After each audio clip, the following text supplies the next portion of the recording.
aja kita yuk debat. Diajaknya aku debat sama Oten, gimana? Kalau aku sakit. Seandainya kalau misalkan aku penyakit ngadapin Oten ini, naik tensi aku serius sekali, masuk rumah sakit diimpus aku gara-gara Oten. Bukannya diimpus malah diajak debat, mati laku, bukan diobatin. Makanya sekarang kalau diskusi sama Oten, bukan tensiku yang naik, tapi burungku yang naik. Burungku yang naik sekarang diskusi sama Oten. Aku berharap kan gitulah. Aku berharap kan gitulah ya. Aku berharap gitu. Jadi nanti insya Allah nanti mungkin aku mau buat acara lagi ini pembacaan Amsal, insya Allah. Ya, kayak kemarin aku pembacaan Amsal, aku buat acara pembacaan Amsal, banyak peserta yang ikut dari umat Islam, tapi tidak sebesar ya. Untuk menggaungkannya nggak besar, alhamdulillah, karena banyak dari pihak Islam sendiri pun banyak yang nggak sepakat dan tidak setuju. Tapi kita gas terus, aku nggak peduli. Banyak dari apologet Islam dulu waktu aku mengadakan acara pembacaan Amsal yang dilakukan oleh para apologet ataupun netizen, banyak yang mau daftar, silahkan. Pembacaan Amsal dengan hikmat. Nah itu dia, pembacaan Amsal dengan hikmat. Insya Allah nanti habis lebaran nanti insya Allah kita adakan lagi pembacaan Amsal. Kalau aku nggak peduli, walaupun dari pihak Islam nggak sepakat, nggak setuju, gas terus. Aku punya keyakinan dengan tujuan bukan untuk menghina, tetapi untuk menghantam mereka. Karena apa? Karena mereka selalu memframing, mengklaim kita adalah umat selangkangan, umat mokondo, umat selangkangan. Tetapi dengan adanya acara pembacaan Amsal untuk menampol mereka sendiri bahwasanya yang selangkangan itu Kristen. Baca, dan alhamdulillah ketika aku buat acara tersebut ada 4 orang yang mu'alaf. Alhamdulillah kan, 4 orang yang mu'alaf.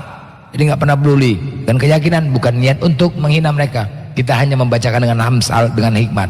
Tetapi kali ini jurinya adalah orang-orang ataupun laki-laki yang burungnya tidak naik. Itu dia, yang tidak naik. Itu dia ya. Jadi jurinya privasi. Aku cari kira-kira ada yang laki-laki burungnya nggak naik, bilang sama aku, Blender burungmu nggak naik. Oke. Nanti ketika mendengarkan peserta baca Amsal, nah lihat respon burungnya. Kalau naik perlahan-lahan, oke. Tapi kalau ketika mendengar peserta baca Amsal langsung tiba-tiba naik, tong, itulah juara 1. Itu juara 1, ya tenang aja. Penilaian seperti itu. Ya kan? Nah itu dia. Naik, kita melihat respon burungnya. Jadi artinya banyak manfaatnya, menyelamatkan orang-orang yang burungnya nggak naik lagi, daripada dia banyak banyak berobat kemana-mana. Cukup di sini aja. Mendengar baca Amsal, marilah kita memuaskan birahi wanita, marilah kita memuaskan birahi yang wanita, ya kan? Kita kasih hadiah, duit hadiahnya. Nanti insya Allah nanti kita acara lagi ya, kita meriahkan dari yang kemarin. Caranya kali ini kita nggak peduli, mau nggak setuju, mengatakan oh Oten nanti mau buat lagi, dasar buat apa orang itu, membalas buat apa, buat aja. Orang kita membaca dengan hikmat kok, bukan kita menafsirkan, ya kan? Baca aja, bisa nggak orang tuh ngaji, baca aja gitu, kenapa nggak urus, ya kan? Bacakan saja baca Amsal. Marilah kita dengan hikmat. Ternyata banyak Oten yang tidak mengetahui dalil ini. Banyak mereka mendapatkan kebenaran, banyak yang syahadat jadinya, nggak mungkin dalil ini. Mereka anggap kita ini menghujat. Tetapi setelah mereka lihat dibuka, benar ya, ada ya. Nah akhirnya apa? Mereka dapatkan kebenaran. Aku baca Amsal aja ada yang syahadat kok. Aku baca Amsal ada yang syahadat. Ya khusus wanita ya. Cuma jangan mendesah. Marilah kita, oh yes, oh no, oh yes, oh no, oh yes, oh no. Marilah kita memuaskan birahi. Yuk nanti silakan. Peserta mau ikut pendaftaran nanti bisa. Peserta netizen mau ikut boleh mendaftar.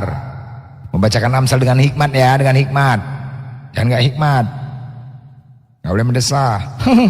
Nanti biar jurinya nanti selalu privasi, pokoknya tergantung respon burungnya lah yang nggak naik. Artinya kan mengobati burung yang nggak naik itu kan. Tiba-tiba peserta bacanya, marilah, wow, langsung tong naik burungnya terus. Wah, itu juara satu tuh, itu juara satunya itu juara satunya. Burung katanya. Nanti, nah itu dia, ya. Os, habis otenos, habis otenos. Udah ya, udah ya host ya.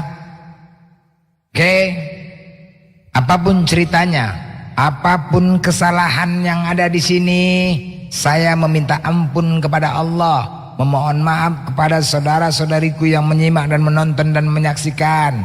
Apapun perkataan aku, kesalahan bukan aku sengaja. Kebenaran datangnya dari Allah, kesalahan datangnya dari Oten Pukimang ada otak pantat berkurap sempak koyak. Untuk itu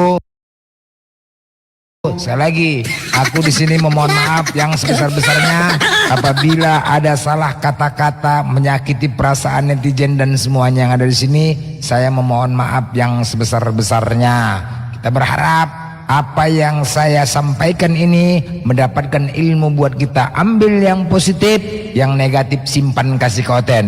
Yang positif sampaikan, simpan dan berikan kepada orang lain agar ilmu itu bermanfaat buat kita. Dan terkhusus buat kalian semua yang mendukung komal-komal dan apologet Islam dengan tujuan untuk apa? Ikhlaskan hati, ikhlaskan diri. Segala apapun yang kalian dukung semua karena Allah, yang insya Allah kita berharap untuk Allah melindungi anak keturunan kita dari permutatan dan misionaris mereka ini. Karena masalah hati hanya milik Allah. Tidak ada kemampuan kita untuk mengajak atau memaksa anak keturunan kita. Tidak ada kemampuan kita. Tiada daya dan upaya untuk memaksakan kehendak anak-anak kita. Kita berharap Allah menguatkan hati dan keturunan kita. Kita berharap Allah matikan kita semua dan keturunan dalam keadaan la ilaha illallah. Untuk itu saya berharap kepada saudara-saudariku semuanya, kita memohon ampun kepada Allah agar puasa ini diterima oleh Allah dan segala dosa-dosa kita diampunin oleh Allah. Dan kita berharap semua yang ada di sini mati dalam keadaan Islam, masuk langsung ke dalam surganya Allah serta diakui oleh umat Nabi Muhammad sebagai umatnya. Dan bagi kalian yang belum memberikan THR, silahkan DM saya. Dan kemudian bagi kalian yang ingin berzakat, salah satu zakat fitrah itu yang berhak salah satu mendapatkan zakat adalah pejuang fisabilillah. Itu punya hak. Untuk itu mari pikirkan, minta nomor rekening, langsung akad zakat terus ya. Jangan malu-malu, jangan ragu-ragu. Tidak melalui amil zakat, langsung naik ke atas, langsung akad. Blender, aku niat zakat ini untuk keluarga kuat senama ini. Semoga zakat ini bermanfaat buat dirimu yang dikatakan fisabilillah. Cocok? Cocok? Jangan ragu-ragu. Jangan ragu-ragu. Cocok? Ya, masih ada kesempatan. Ya memang iya, kita punya hak. Ada syarat prima zakat, ada, ya kan? Ada fisabilillah, pejuang agama, ada itu, bukan nggak ada syarat-syarat yang menerima ya. Kalau bisa THR kan begitu kan, alhamdulillah ya kan. Nggak ada salahnya karena bulan ini saling berbagi, jangan pelit-pelit. Karena apa? Kita berikan harta, apa yang bisa kau berikan, berikan. Ketika tidak bisa kau berikan tanganmu, congormu, nggak bisa congormu, hartamu, kan apa yang bisa diberikan. Yang penting ada perjuangan kita untuk Islam. Alright, alright. Subhanaka Allahumma wa bihamdika asyhadu an la ilaha illa anta astaghfiruka wa atubu ilaik. Assalamualaikum warahmatullahi wabarakatuh.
surga. Kalau amalnya, apa kami harus pintar menghadapi Kristen? Nggak perlu. Anak saya kelas 6 SD aja itu bisa menghancurkan doktrin kalian loh. Anak saya loh. Ya, kenapa? Karena agama kalian itu saya bisa pastikan tidak dibangun dari rasional, tapi dibangun dari doktrin yang dipaksakan bertahun-tahun. Ya, kita lihat tentang Yohanes 17 ayat 3. Kita pelajari. Goblok aja bisa ini ngerti nih ya, kehidupan kekal hanya mengenal Engkau satu-satunya Allah yang disembah, ya, dan mengenal Aku yang diutus. Orang goblok aja ngerti, orang gila aja mungkin ngerti itu maksudnya apa. Ya mungkin orang gila aja ngerti mungkin itu ya. Kalian lebih parah daripada orang gila. Kenapa kalian nggak ngerti bahasa yang sesimpel itu, yang sesederhana itu? Kehidupan kekal hanya mengenal Engkau satu-satunya Tuhan yang disembah, Allah yang disembah, dan mengenal Aku yang diutus. Begitu saja kalian nggak paham. Begitu aja harus konsili ratusan tahun kalian. Hello, hey, kalian konsili dari tahun 325 sampai konsili ribuan tahun nggak selesai sampai sekarang. Padahal cuma memaknai kehidupan kekal hanya mengenal Engkau satu-satunya Tuhan. Ya, kita nggak kenal Allah. Jangan kalian pelintir bahasa Arab yang diambil oleh KBBI yang kemudian kalian pelintir di gereja kalian. Kalian tuh kurang ajar. Kurang ajarnya kalian adalah ngambil nama Tuhan kami lalu mempelintirnya dengan kata apa? Allah. Mana ada diksi dalam bahasa Indonesia kata Allah? Yang kurang ajar itu yang mulutnya nggak bisa. Yang kurang ajar itu adalah ketika kalian mengambil nama Tuhan kami lalu menghina Tuhan kami lalu kalian menggantinya dengan kata Allah dan mengganti maknanya menjadi general name. Itu kurang ajar dan kalian nggak punya data untuk membuktikan bahwa kalian itu benar. Nggak ada data kalian. Kalau memang kalian punya data bahwa kata Tuhan itu adalah Allah, tunjukkan datanya sama saya. Gak usah banyak cerita, ya. Gak perlu pintar dan cerdas menghadapi Kristen. Cukup bisa bahasa Indonesia aja dan jujur, itu udah bisa menghancurkan semua doktrin Kristen. Wallahi saya yang mengatakan itu, ya. Kenapa saya berkata seperti itu? 7 tahun saya menghadapi pendeta-pendeta kalian, lebih, ya, hampir lebih dari 7 tahun. Mana ada pendeta kalian yang bisa menjawab? Mana ada pendeta kalian yang bisa jujur? Ketika ditanya, Yohanes 17 ayat 3 itu adalah kunci perkataan Tuhan kalian sendiri yang kalian sembah, yang tidak pernah mengaku sebagai Theos. Ya, jadi kalian nggak usah kalian banyak framing, ngomong banyak Islam pintar-pintar. Orang goblok aja bisa menghancurkan doktrin agama kalian kok. Maaf ya, orang bodoh aja loh. Orang yang tidak cerdas saja bisa. Loh, gimana nggak hancur? Kau tengok sejak kapan Tritunggal itu tidak dibantah oleh kaumnya sendiri. Kalau dibilang tidak hancur, kenapa harus ada Mikana? Kenapa harus ada Malikil Malak? Kenapa harus ada Edis? Itu udah hancur. Itu bukti Tritunggal itu udah hancur. Edis mengatakan Yesus punya Tuhan. Si Mikana mengatakan bahwa tidak ada itu, Roh Kudus itu adalah Yesus, Bapa itu adalah Yesus. Itu udah bukti kehancuran di internal kalian sendiri. Walaupun sudah konsili berkali-kali, udah kau diskusi aja, nggak usah curhat sama aku. Aku nggak butuh curhatan Kristen ya. Aku butuh di sini Kristen itu dapat ilmu dan memberikan ilmu, bukan untuk menunjukkan betapa kalian jahilnya. Nah, udah lama ya kami umat Islam ini yang sudah nonton diskusi lintas agama ini udah lihat bagaimana kalian itu sejahil-jahilnya. Ya, antara kekal dan abadi kalian nggak bisa bedakan, antara Tuhan dan manusia. Kau boleh dua arah diskusi sama aku, asal kau bisa jelaskan sama aku apa perbedaan Tuhan dan manusia. Baru kau boleh diskusi dua arah. Kalau nggak kau nanya aja ya. Nggak mau. Aku nggak mau diskusi dengan orang. Mohon maaf ya, orang jahil nggak mau. Ya, kau bertanya aja, kau tanya aja. Kalau kau nggak mampu bertanya, kau turun, itu aja, tanya aja. Manusia itu kan berbicara tentang oknum, ya. Saya tidak nanya manusia berbicara tentang apa. Apa perbedaan Tuhan dan manusia? Clear, sesimpel itu kok pertanyaanku. Ribet kali kau memahami itu. Oknum. Apa arti oknum? Oknum itu artinya apa? Oknum artinya apa? Ya manusia itu punya telinga. Manusia adalah oknum ya manusia. Apa itu penjelasan kau? Yang kutanya adalah apa perbedaan antara Tuhan dan manusia? Gitu pun kau nggak paham pertanyaanku. Tuhan itu gelap. Kau ngerti nggak perbedaan? Perbedaan itu adalah apa spesifik antara entitas satu dengan entitas lain yang membuatnya berbeda. Apa arti perbedaan Tuhan dan manusia? Manusia itu adalah oknum adalah manusia. Hantu belau. Kau aja gak ngerti bahasa Indonesia, kau pula mau diskusi dua arah sama aku. Kutanya apa perbedaan Tuhan dan manusia? Apa yang membedakan antara Tuhan dengan orang apa? Jangan-jangan Tuhan kau orang adalah Tuhan kau. Anak TK aja bisa jawab. Kamu nih Rifa, di mana-mana diskusi. Nggak usah banyak cerita, nggak usah kau curhat. Aku nggak peduli penilaian kau tentang aku. Kau jawab perbedaan antara Tuhan dan manusia. Jawab. Sesimpel itu pertanyaanku. Kalau kau nggak bisa jawab perbedaan Tuhan dan manusia, kau bertanya aja. Berarti kau nggak layak bicara dua arah sama aku. Oke, kalau begitu aku bertanya sama kamu. Dah aku bilang kau bertanya aja, memang kau cuma mampu bertanya aja. Ya karena begini, aku sudah nonton Nggak berulang-ulang. usah, aku nggak peduli kau mau nonton kayak nggak peduli aku. Kau pikir aku peduli kau nonton aku?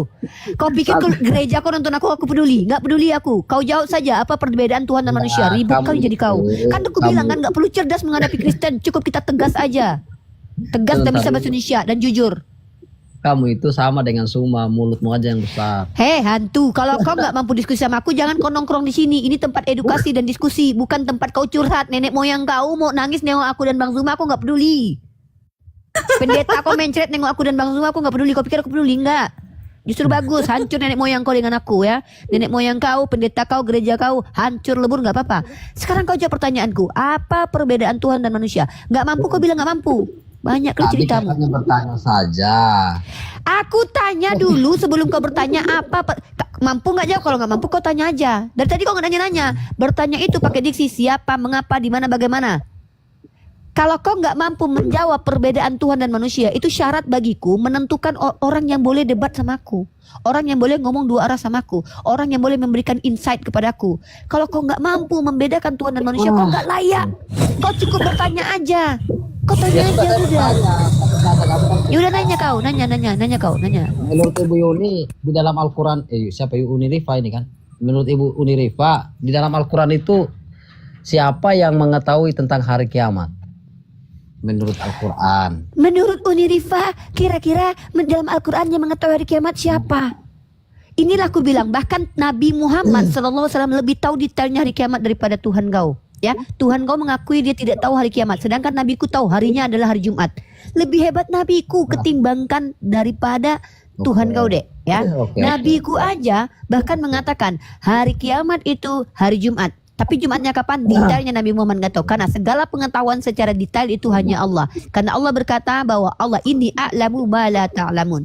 Ketika Allah tidak memberitahu kepada hambanya, bukan berarti Allah tidak tahu. Berarti Nah, Allah tetapi kami yang tidak tahu. Diam dulu kau. Tugas kau di sini bertanya dan mendengarkan jawabanku, bukan mengintervensi jawabanku. Diam kau. Kalau nggak ada adab, aku tahu Kristen jarang beradab. Kalau nggak ada akal, aku tahu Kristen jarang berakal. Tapi tolong tenangkan roh Tuhan dalam dirimu dulu ya. Jangan sampai aku berdebat dengan Tuhan kau loh. Ya, nah lanjut, diam dulu kau ya. Jadi kalau pertanyaanmu, yang mengetahui segala sesuatu itu hanya Allah, tetapi Allah memberikan pengetahuannya kepada nabiku bahkan lebih detail daripada apa yang diketahui oleh Tuhanmu. Ingat, dalam kitabmu Tuhanmu mengaku yang tahu hari kiamat hanya Bapa, anak tidak tahu, malaikat tidak tahu. Artinya harinya saja Tuhanmu yang adalah manusia, yang manusia itu tidak tahu. Tapi nabiku harinya saja tahu, hari Jumat. Ya bayangkan, nabiku tahu hari Jumat, Tuhan Muhammad. tapi detailnya Jumat kapan, nabiku tidak diberitahu. Sebatas itulah artinya pengetahuan nabiku, jangankan Tuhan gue ya. Unilek ya? Unilek atau Caca yang ini? Tanya ini Sebentar, sama dikit lagi. Tutup kamera sama dulu. Ibunda Rifa ini. Ibunda Rifa kan pintar orangnya. Oke, Kenapa? Kenapa kau? Oke. pintar. Buka lagi nih, Dalam ini. Bentar, Udah iya, bagus, iya. Ya kenapa kau tidak berhak mendebat jawabanku? Karena kau nggak ngerti membedakan Tuhan dan manusia. Sudah aku beri syarat tadi ya. Syarat bisa berdebat, syarat bisa diskusi dua arah denganku, bisa membedakan Tuhan dan manusia. Oke? Kalau tidak mengerti bertanya saja. Dan pertanyaanmu aku yang jawab, bukan kau yang berhak menangisi. Kau cari jawabanku itu, kau telusuri. Kalau aku salah, kau boleh hadapi aku lagi untuk memberikan data kalau aku salah. Kalau kau tidak mampu, kau telan bulat-bulat jawabanku. Kenapa? Kau belajar dulu sendiri ya. Nah kalau kau mampu membantah jawabanku, ku kasih kau duit. Tapi kalau kau nggak mampu, ajukan pertanyaan lain. Hebat di sini enak loh di room Islam loh. Dapat duit, dapat ilmu gratis ya. Dididik lagi secara moralitas supaya tidak memotong-motong pembicaraan guru besar kalian ini. Bunda gembala, si bunda paling gembala di antara gembala domba kalian ya. Lanjut. Udah. Oke. Ibu Rifa kan tadi mengatakan Muhammad tahu juga hari kiamat. Harinya hari. Yang tadi pertanyaannya begini, di surah Al-A'raf ayat 187, pengetahuan tentang hari kiamat itu hanya di sisi Allah. Nah, sedangkan di surat Al-Zukhruf ayat 6, Isa putra Maryam punya pengetahuan juga tentang hari kiamat. Muhammad Dah ku juga. bilang tugas kau bertanya, bukan menyalahpahami Quranku. Sejak kapan Nabi Isa tahu hari kiamat?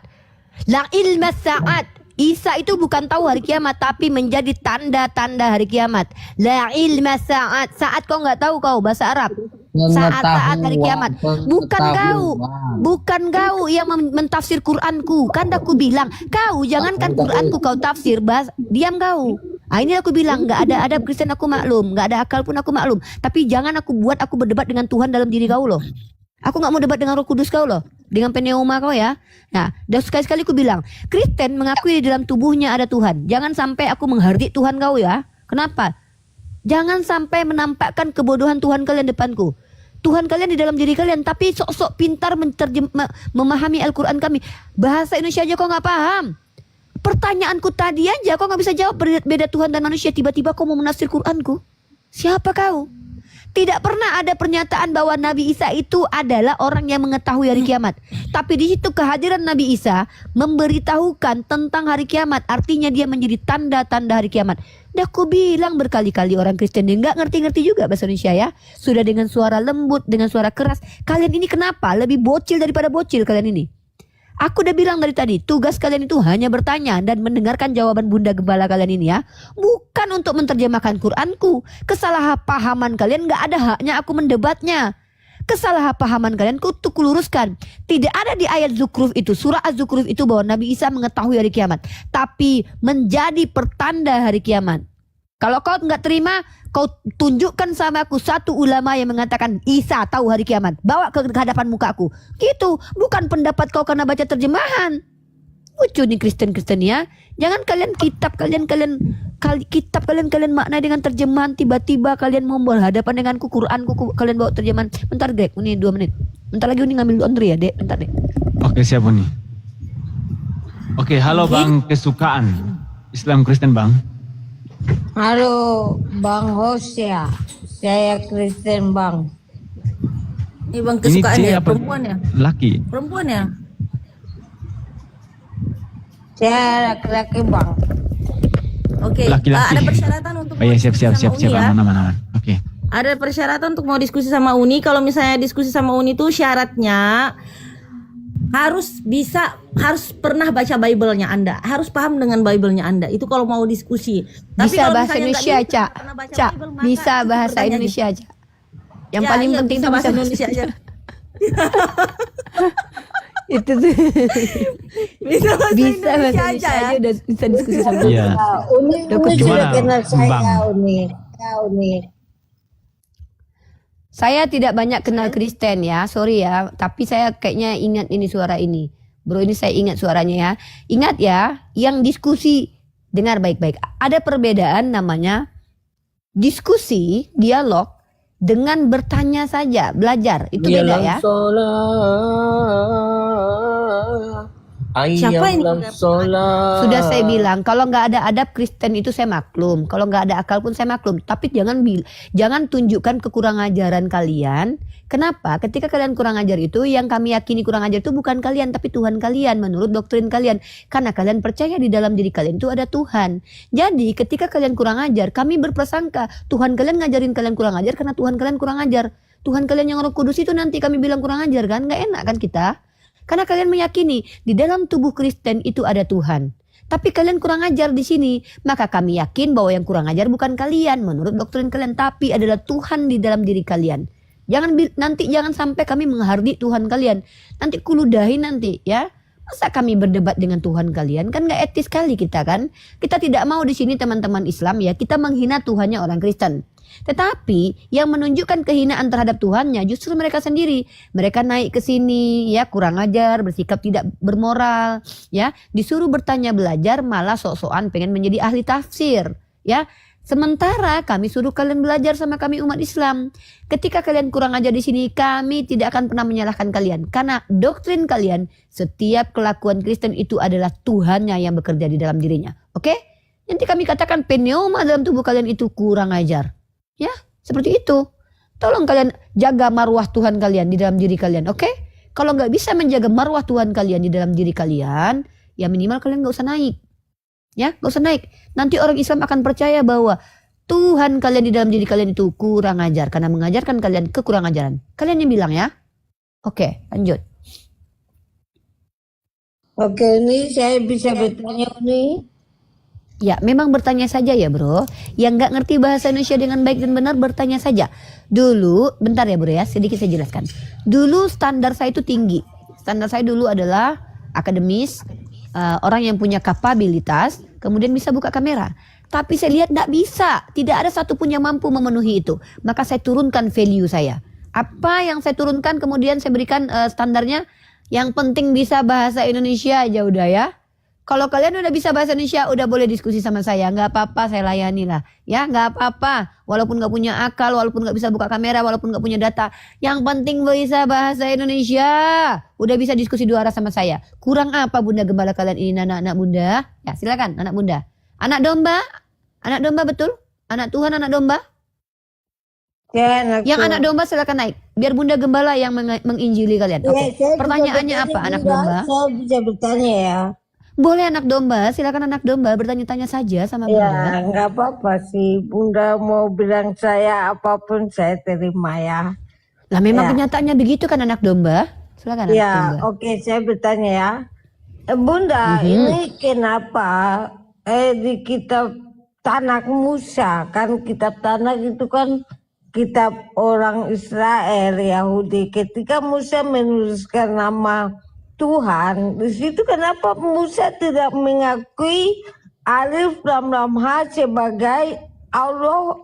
Allah itu tidak ada bunda. Yang diakui itu YHWH.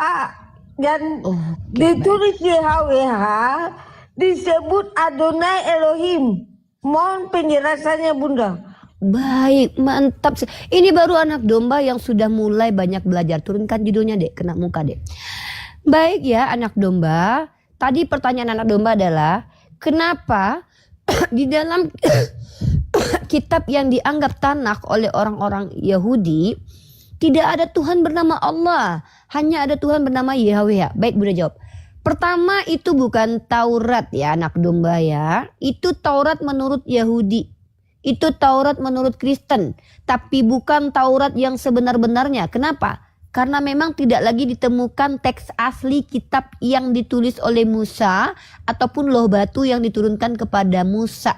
Sudah tidak ada autografnya dan sudah tidak ada original bahasa dan original teksnya.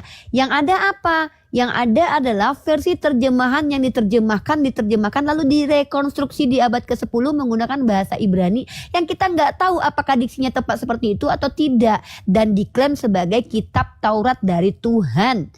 Itu ya. Jadi Tuhan YHWH itu bukan menurut Musa, tapi menurut penulis kitab kalian yang kita tidak tahu siapa namanya yang mengklaim bahwa itu adalah Musa. Padahal itu kita tidak bisa buktikan secara ilmiah bahwa itu betul-betul catatan Musa. Kenapa? Karena sudah tidak ada original teksnya dan tidak ada lagi autografnya. Ya, kitab kalian itu di abad ketiga sebelum Masehi, ya 3 abad sebelum Masehi di zaman Raja Ptolemy, legendanya. Ingat nih, ucapan saya ini harus dimaknai secara diksi bahasa Indonesia ya.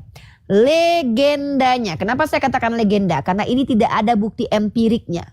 Tidak ada bukti empirik bahwa Raja Ptolemy pernah mengadakan sebuah rekonstruksi ulang sebuah kitab yang diterjemahkan ke bahasa Yunani. Tidak ada. Itu dari mulut ke mulut, dari catatan-catatan orang yang tidak secara ilmiah bisa kita buktikan bukti-bukti konkret bahwa itu pernah terjadi. Ya, di abad ketiga sebelum Masehi Raja Ptolemy. Nah, Ptolemy Raja Mesir waktu itu karena Yahudi sudah berdiaspora, maka kemudian menggunakan bahasa Yunani. Nah, maka muncul banyak pertanyaan dari versi terjemahan Septuaginta ini. Pertama, bagaimana cara membuktikan bahwa yang menerjemahkan bahasa Ibrani ke bahasa Yunani itu betul-betul seorang rabi Yahudi, bukan orang awam penipu pendusta yang bisa membuat kitab untuk raja yang bisa kemudian mengikuti doktrin rajanya yang pada waktu itu adalah Mesir, Mesopotamia, kemudian Yunani itu terbiasa dengan penyembahan pagan. Nah, itu yang pertama.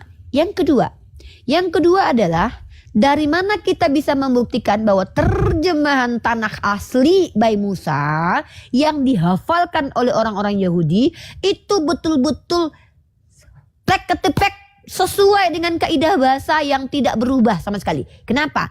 Di zaman tahun 2026 ini saja dengan metode komputerisasi. Bayangkan baik-baik ya.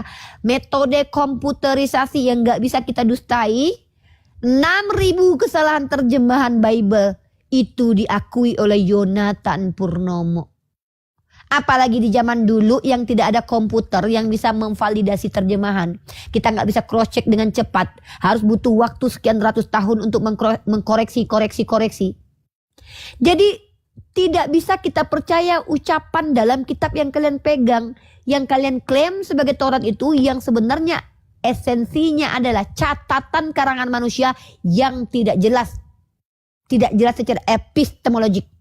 Tidak bisa menjawab siapa, mengapa, di mana, bagaimana. Nggak bisa dijawab. Nggak ada bukti empiriknya. No empirical. Gitulah. Ya. Seperti itu. Jadi, kenapa tidak ada nama Tuhan di dalam kitab kalian? Karena kitab kalian itu bukan firman Tuhan. Nah, itu jawaban konkretnya ya. Seperti itu. Oke, baik ya Bunda ya. Lalu menurut Bunda, firman Tuhan ini kan diturunkan secara bertahap kurang lebih 25 tahun kepada Nabi Muhammad ya. Benar Bunda? Benar anak domba. Oke, benar ya. Yang saya pertanyakan di sini Bunda ya. Karena Alkitab kami sudah lengkap ketika tahun 325 Masehi itu sudah dibakukan ya. Jadi sebelum jauh-jauh hari sebelum adanya Nabi Muhammad itu Alkitab kami sudah dipatenkan. Itu melalui konsil. Ini kitab paten berarti. Ini kitab yang dipatenkan manusia ya, bukan kitab dari Tuhan ya. Kami akui Alkitab itu dipatenkan oleh manusia ya. Oh iya. Kami akui. Ya. Ya. Oke. Yang jadi masalahnya gini ya. Tunggu. Bisa nggak ulang lagi ucapannya? Saya mau rekam boleh? Ya. Saya mau rekam bentar. Saya mau rekam dulu sebentar, rekaman 1 menit aja. Nggak lama-lama ya. Saya mau paten. Saya mau paten. Bentar. Sebentar. Ulangi lagi ucapannya. Bentar saudaraku. Ya. Saudaraku, Kristen agamanya ya? Iya. Agamanya Kristen. Oke. Tadi mengakui bahwa kitab kalian itu adalah kitab yang dipatenkan oleh manusia, betul? Iya. Alkitab kami dipatenkan oleh manusia. Ditulis juga apa oleh maksud manusia. dipatenkan itu? Saya nggak nanya ditulis. Apa yang dimaksud dengan dipatenkan itu? Maksudnya ditentukan mana kitab suci mana bukan ya? Ya, maksudku dirangkum ya, dirangkum. Oh, dirangkumnya sama manusia gitu. Jadi yang menentukan bahwa ini firman Tuhan, ini bukan, itu manusia. Oke. Terima kasih jawabannya orang Kristen. Ya, terima kasih. Saya matikan dulu rekamannya. Oke, Matikan dulu. Lanjut. Ya. Ya. Oke, yang saya pertanyakan gini, kalau memang Al-Quran memang benar-benar adalah firman Tuhan, kenapa mushaf-mushaf itu banyak dibakar oleh zaman ketika Quran itu mulai dikumpulkan dan mulai dijadikan kitab oleh zaman Utsman ya, kalau tidak salah. Silakan jawab. Nanti saya luruskan, nanti saya ceritakan pertanyaan aja biar saya tahu di mana kesalahan pahamnya ya. Saya akan menunjukkan kesalahan pahamnya. Yang penting ngomong aja dulu, nanti saya catat poin-poin kesalahpahamannya ya. Kenapa kalau menurut Bunda Quran itu adalah firman murni dari Allah? Kenapa dimakan kambing pertama? Kenapa banyak mushaf itu dibakar di zaman Utsman? Pengumpulan mushaf-mushaf itu banyak yang dibakar dan itu catatan sejarah Bunda. Oke. Belum bertanya ya, bukan menjelaskan sesuatu yang keliru ke saya. Saya kan mendengarkan Anda ngomong supaya tahu. Iya, oke, baik. Itu pertanyaannya ya. Semua pertanyaan Anda adalah kesalah dalam memahami. Ya, salah paham. Salah memahami yang pertama bahwa ya tidak ada yang namanya firman dimakan kambing. Yang ada adalah catatan-catatan. Bukan firman tapi catatan-catatan. Firman dari kata farman. Bahasa Persia, dekret atau keputusan dari atasan orang tertinggi di Persia digunakan oleh bahasa Indonesia menjuantahkan istilah untuk perkataan Tuhan. Perkataan Tuhan tidak bisa dimakan kambing, bro.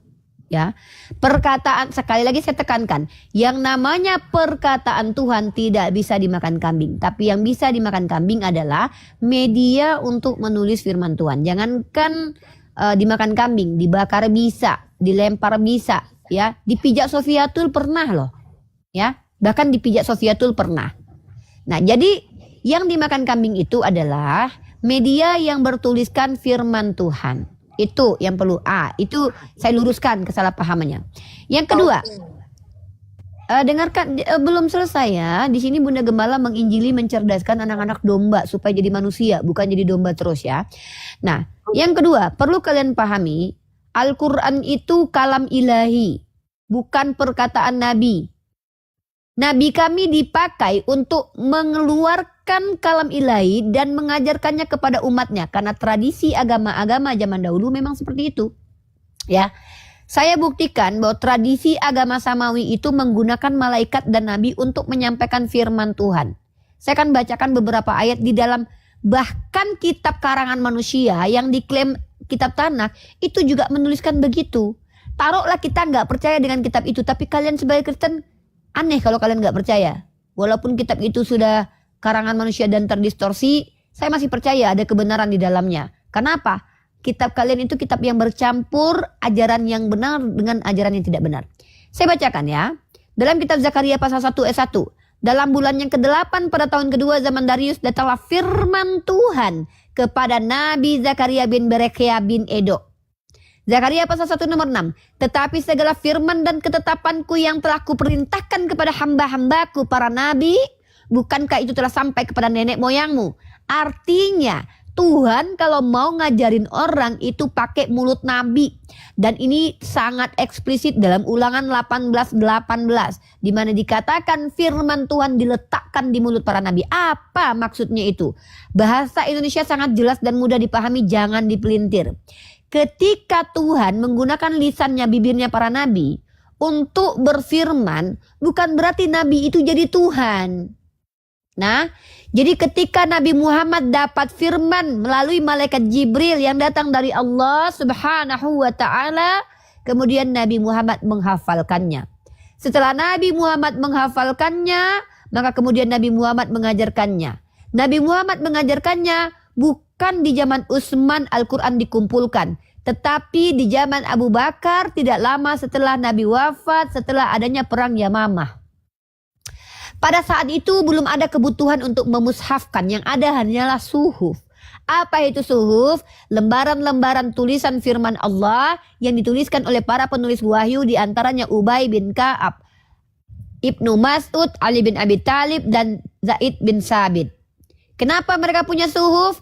Karena Rasul kami mengajarkan, ikatlah pengetahuan itu dengan ditulis. Ya, ikatlah pengetahuan itu dengan ditulis. Di zaman Rasulullah SAW masih mendengarkan wahyu, Rasulullah melarang mencatat apapun kecuali Quran. Supaya tidak bercampur seperti yang terjadi di kitab kalian. Perkataan orang bercampur dengan perkataan Tuhan. Nah, maka Al-Quran itu betul-betul original, dijaga oleh lafazan, hafalan, dan juga tekstual yang tertulis. Nah, pada saat di zaman Abu Bakar Siddiq terjadi pengumpulan Quran yang diketuai panitianya oleh Zaid bin Sabit yang adalah penulis wahyu di zaman Rasulullah.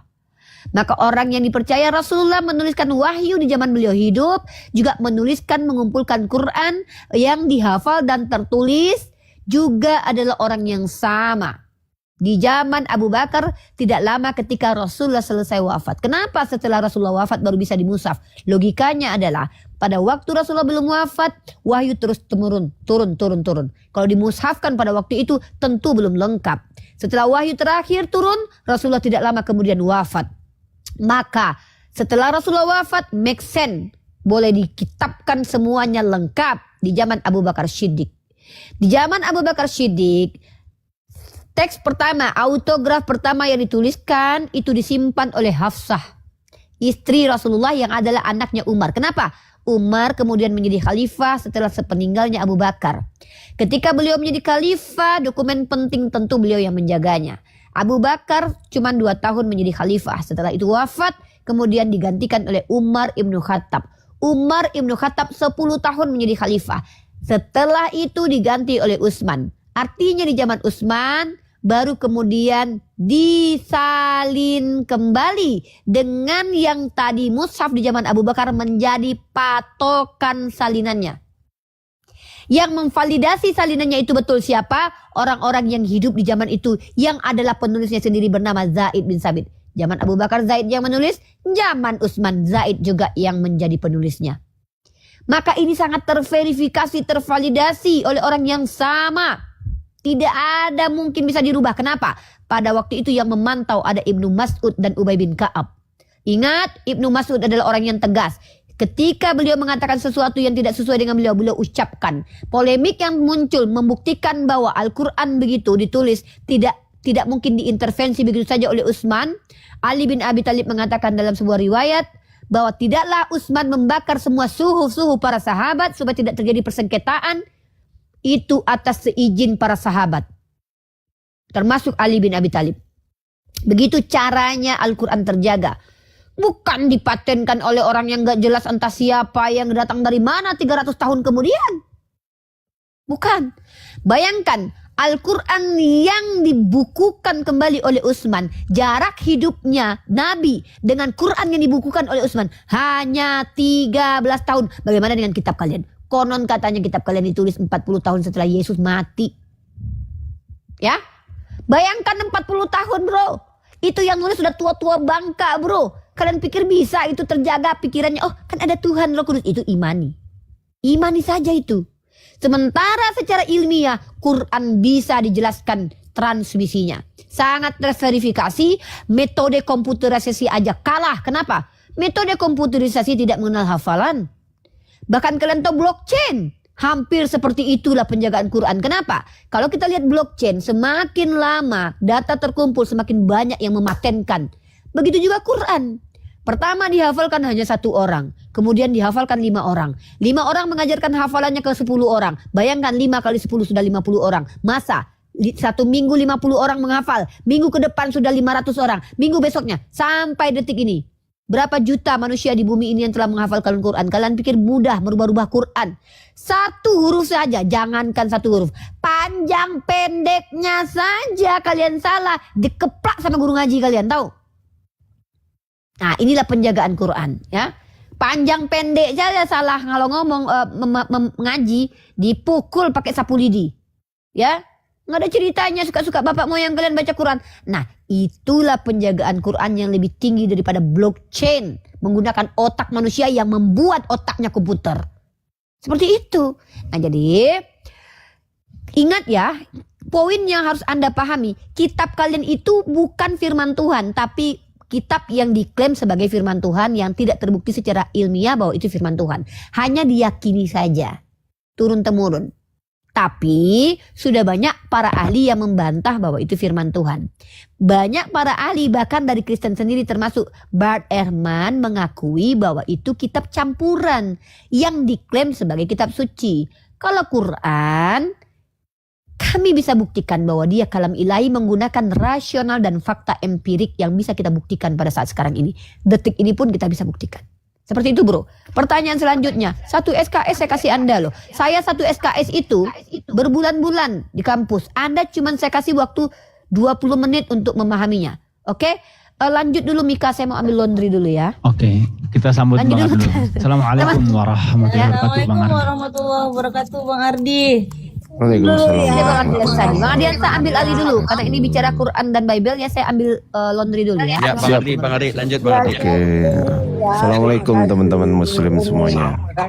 Waalaikumsalam warahmatullahi wabarakatuh. Bang Ardi kalau bisa Waalaikumsalam. di on cam Bang Ardi, soalnya ini mukanya nggak kelihatan. Bisa, boleh. On cam ya.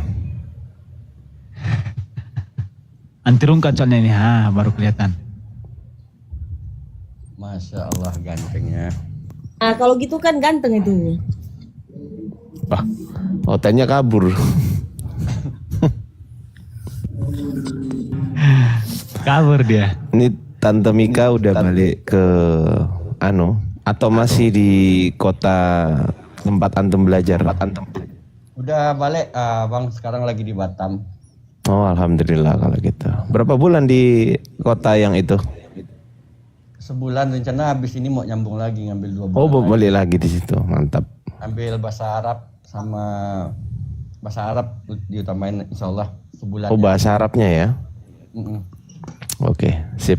Mantap. Insya Allah mudah-mudahan Bang niat nawa itu Allah permudah semuanya. Ya alhamdulillah Bang ya. Amin. Bang ya. Jadi umur ini tidak membatasi kita untuk belajar ya, itu pertama. Yang kedua nawa itu, kalau kita niatnya karena Allah, aku lihat hasilnya Bang Ardi ya. Ketika aku di sana satu kelas itu ada sekitar 32 orang. Aku yang paling tua sendiri, yang lainnya umurnya 25, 33, aku hampir 40. Alhamdulillah nilai tertinggi aku sendiri Bang. Alhamdulillah. Jadi di situ aku berpikir bahwa nawa itu niat tadi karena Allah permudah kita untuk belajar. Niat yang penting niat tadi. Nah, nawa itu kita tadi yang utamanya. Jadi nggak tergantung dengan umur, nggak tergantung dengan IQ kita. Nawa itu kita tadi Allah mempermudah semuanya. Aku udah merasakan itu sendiri. Masya Allah, luar biasa ya. Usia itu tidak menghalangi seseorang untuk belajar.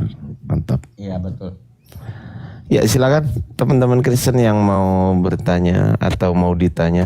Tadi saya lihat di bawah itu sebenarnya teman-teman itu banyak sekali teman-teman Kristen di bawah. Tapi pertanyaannya, kenapa kok mereka beraninya cuma typing, nggak berani naik? Kenapa?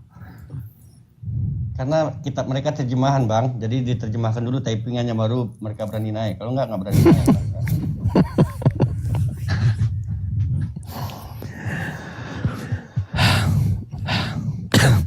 Silakan lah teman-teman muslim yang lain. Oke. Silakan Kristen di bawah, silakan naik ya. Jadi inilah yang disampaikan Uni Rifa tadi semuanya betul ya. Nah ini secara logika aja kita buka. Kalaulah seandainya kitab suci seluruh dunia ini hancur atau hilang atau musnah, didatangkan dikena namanya natural disaster ya, atau bencana alam. Kalau kami umat Islam itu sangat gampang untuk menimbulkan lagi kitab suci kami, mengadakan lagi kitab suci kami. Banyaknya penghafalan baik dari Amerika, baik dari Arab, baik dari Indonesia, negara-negara lain banyak penghafal Al-Quran. Nah kalau Kristen, oh iya Bang, kalau Kristen seandainya kitab suci kalian musnah, nggak ada lagi, kalian referensinya dari mana kalian dapat lagi? Pasti dari umat Islam, karena umat Islam yang banyak menghafal Bible kalian. Pertama, kalau kalian butuh referensi, minta sama saya akan kasih satu ayat pertama, yaitu marilah memuaskan birahi hingga pagi hari menikmati asmara. Itu akan saya berikan pertama kali. Ya, referensi yang pertama, silakan Mardi. Ya karena seperti yang disampaikan Uni Rifa tadi, Al-Quran itu untuk menjaga, Allah Subhanahu Wa Taala telah berjanji untuk menjaga Al-Quran, dan Allah Subhanahu Wa Taala ini menjaga Al-Quran ini melibatkan makhluknya ya teman-teman ya, karena salah satu firman Allah Subhanahu Wa Taala di dalam Al-Quran itu ada kata kami di situ. Kami itu ada dua definisi ya. Kalau dalam Al-Quran itu kami ada dua definisi. Definisi pertama, kami itu adalah ta'zim untuk Allah sendiri, plural of majesty. Yang kedua, kami itu Allah melibatkan makhluknya di situ. Nah, ketika inna nahnu nazzalna dzikra wa inna lahu lahafizun. Sesungguhnya kamilah yang menurunkan Al-Qur'an dan kami pula lah yang menjaganya. Maka Allah memberikan hafalan-hafalan kepada para setiap hambanya yang dikehendaki oleh Allah Subhanahu wa taala dalam hatinya masing-masing, dan kemudian dari hafalan-hafalan tersebut Allah tanamkan sehingga tidak mudah lupa. Jadi makanya betul kata Tante Mika barusan, misal Al-Quran, maksud Al-Quran ini adalah misal buku atau kertas yang digunakan untuk menulis Al-Quran ini dihapuskan atau dibakar sampai habis, maka Al-Quran tidak akan lenyap dari dunia ini. Gak akan. Kenapa? Karena masih banyak hafiz-hafiz Quran gitu loh. Begitu. Bahkan kalau mau dicocokkan dengan apa yang tertulis hafiz Quran, dicocokkan dengan manuskrip yang sekarang kita simpan, kita punya manuskrip Quran dari abad ke-7 gitu kan. Ya, 1 abad dengan Rasulullah gitu kan. 1 abad dengan penyampai firman-Nya, penerima firman-Nya, maka tidak ada orang yang bisa bantah itu. Nggak ada. Tapi kalau kita bahas Bible, waduh, berat. Kalau misal seluruh Bible dihapuskan di seluruh dunia, ya, terus kemudian website yang ada di internet maupun di Play Store dihapus semua Bible itu, misal, ya nggak punya kitab kalian. Itu fakta yang memang terjadi dan memang harus diterima seperti itu. Jadi secara ilmiah tidak ada kitab selain Al-Quran yang bisa dianggap kitab suci saat ini, ya, secara ilmiah. Kecuali Al-Quran itu nggak bisa. Selain Al-Quran, misal kitab-kitab yang lain, ya hanya bisa dianggap kitab suci secara keimanan. Kalau secara ilmiah nggak bisa. Gitu aja dari saya, Dinda Greg. Saya dianggap menipu tadi katanya. Silakan yang menganggap saya menipu naik aja ke atas. Naik aja ke atas. Silakan naik. Buktikan aja gitu loh. Oke, halo Bang Karola. Halo, selamat siang. Siang. Oke. Mau bertanya atau gimana Bang? Mau diskusi? Saya tidak kelihatan di sini. Harus open cam sepertinya. Oh iya, harus open cam. Ingin terdengar suara pertanyaan atau komentar. Nah, silakan nanti dijawab sama Bang Ardi.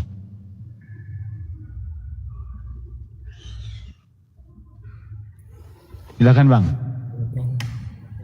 Gimana mau live Banyak kali loh Kristen di bawah tuh yang apa namanya, yang nggak terima di bawah ketika ngeri kali. Jadi terima kasih untuk kesempatan. Saya ingin bertanya dari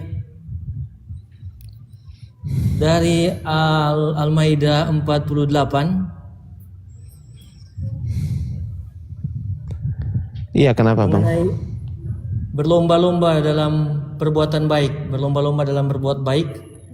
Jadi berbuat kebaikan itu kepada batasannya, apakah ada batasannya atau sebenarnya luas maksudnya atau ini arahnya? Maksudnya gimana maksudnya? Apa yang dimaksud gimana maksudnya? Jadi dalam Al-Maidah 48 itu terjemahan di terakhirnya ada diterjemahkan berlomba-lomba dalam kebaikan. Kenapa emang? Supaya orang berlomba dalam kebaikan. Iya, betul. Latar belakangnya sepertinya. Terus? Arah perbuatan baik itu kepada siapa saja atau apakah ada batasannya untuk berbuat baik itu? Ya, yang jelas baik dan tidak, benar dan tidak, itu ada aturan. Makanya di dalam surat Al-Maidah ayat 48, kalau Anda baca sebelumnya, maka kami berikan aturan dan jalan yang terang. Tuh Allah tegaskan di situ. Coba dibaca di sebelumnya.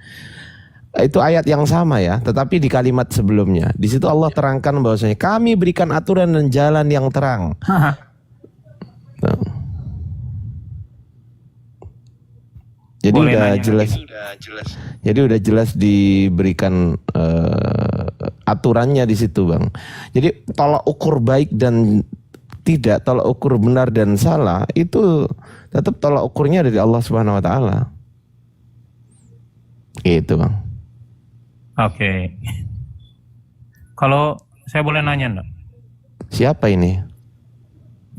Saya Samson. Oh ya, silakan Bang Samson. Anda bertanya atau mau Boleh menggurui kami? Coba saya Enggak. tanya dulu. Saya mau nanya, bukan menggurui. Berarti bukan untuk menggurui kan? Ya, enggak. Oh ya, silakan. Saya mau nanya aja. Menurut Islam, Allah itu siapa sih? Kalau cuma pertanyaan begitu, Bang. Ya, Ini jawab saran aja. saya. Iya, saya jawab ya. Kalau saran saya begitu, Bang. Saya jawab secara implisit dulu baru eksplisit ya. Anda diem Nggak sekarang usah. ya. Oh, diem dulu, hak saya dong menjawab dong, gimana sih? Saya jawab secara implisit dulu baru secara Dia eksplisit nanti satu-satunya ya. enggak? Satu-satunya enggak gitu. Ya sabar dulu, Satu-satunya. katanya mau dijawab. Bro, kalau mau ngajarin kami boleh, tapi harus punya kapabilitas. Tapi kalau mau mendengarkan jawaban kami, dengar, Kalau- jangan ganggu. Itu aja sudah pasti bingung kalian gitu. Iya, ya Loh, udah. kok bingung orang kamu nggak ngasih kami kesempatan jawab? Diam dulu, yang bingung tuh kalian ya. menurut Biar ya, kami saya tanya ngejawab, ya, biar saya Bang tanya. Ardiansa jawab. Oke. Aduh, saya udah bilang dari tadi kalau Kristen nggak punya adab saya maklum, nggak punya akal saya maklum. Tapi tolonglah jangan saya menghardik Tuhan dalam dirimu loh. Kan Kristen itu ngaku, Pak. gini, Kristen itu kan mengaku di dalam dirinya ada Tuhan. Nah kalau Tuhan kalian kami hardik, nanti kalian harus malu loh. Ya, Wah, tolong ya, kita Kita kan sama-sama menghargai, hargai Tuhanmu di sini ya. Ya, lanjut Bang Ardiansa. Ya, kau diam jelaskan. dulu. Saya akan menjawab melalui dua jawaban. Yang pertama secara implisit, yang kedua secara eksplisit. Ya hak saya dong, gitu loh. Oke, kau diam dulu Samson, karena di sini segala kuasa telah diberikan kepadaku gitu. Bisa aja saya kirim kau ke neraka sekarang juga bisa. Tapi kita pertahankan dulu kau di sini ya kan. Oke, saya akan jawab secara implisit dulu, dan implisit saya ini bentuknya satir ya Unirifa. Bentuknya satir. Jadi begini. Dulu pada saat saya masih kecil Unirifa, ayah dan ibu saya itu khawatir kalau saya ini jadi bodoh Unirifa. Saking khawatirnya, maka kebodohan itu ditolak dengan cara menyekolahkan anaknya. Saya disekolahkan sama orang tua saya agar tidak jadi bodoh, agar jadi manusia yang berkualitas. Setelah lulus SD Unirifa, kata ayah dan ibu saya, belum cukup nak, belum cukup untuk menghalau kebodohan nak, maka kau sekolah lagi SMP. Setelah ini saya mau lulus jawab SMP, apa sabar cerita dulu. hidup? Memang berat ini Enggak. mendengarkan Ardiansa ceramah. Hidupmu di sini, nggak ada gunanya. Kan kau Sabar bertanya, dulu. sabar dulu, sabar. Sabar dulu. Memang berat. Santai Dinda, santai Dek, santai. Ya, kalau gini loh, di sini room Islam, tempat kami berdakwah, kami mendidik dengan Ya, cara kau atau nyuruh orang metode yang masuk Iya, akal. diam dulu. Kalau kau tidak Nyuruh sanggup orang lain menerima, itu bukan ya Gitu kau yang loh, nggak sanggup jawab aja. menerima loh. Ya menjawab Bang Ardiansa kok kau yang kepanasan dek. Kayak seolah Tuhan kau tuh nggak mampu. Bahkan ya Tuhan kalian udah 3, diri kau 1, dan 4 orang yang duduk dia Tuhan mendengarkan Bang Ardiansa, masa nggak mampu mengerti juga bahasa Indonesia? Namanya Iya, kau diam dulu Dinda. Kau Diam dulu kau Dinda, biar Bang Ardiansa menjelaskan. Nggak lucunya adalah kau yang bertanya tentang agama kami menjelaskan dengan menggunakan metode mendidik, kau pula yang kepanasan pada Tuhan udah 3. Lo Seolah jawab, Tuhan yang 3 itu nggak mampu membackup kau. Loh, kan menjawab kami. Iya sabar, Kak. Saya menjawab Ini kalau dengan dua kita di sini metode. bukan di sini bukan komal yang dimana aja. komal ini tempat Kristen mengatur kami, bukan, tapi kami yang memberi Atau edukasi 3. kepada Oten. satu atau lebih menurut. Kok kejam-kejam kau dengan Tuhan-Tuhan di dalam dirimu itu loh. Ya udahlah, kau diam dulu Dinda. Lanjut, Kau lanjut, diam dulu, Dek. Ya kau diam dulu, Dek. Ini saya lanjut ya.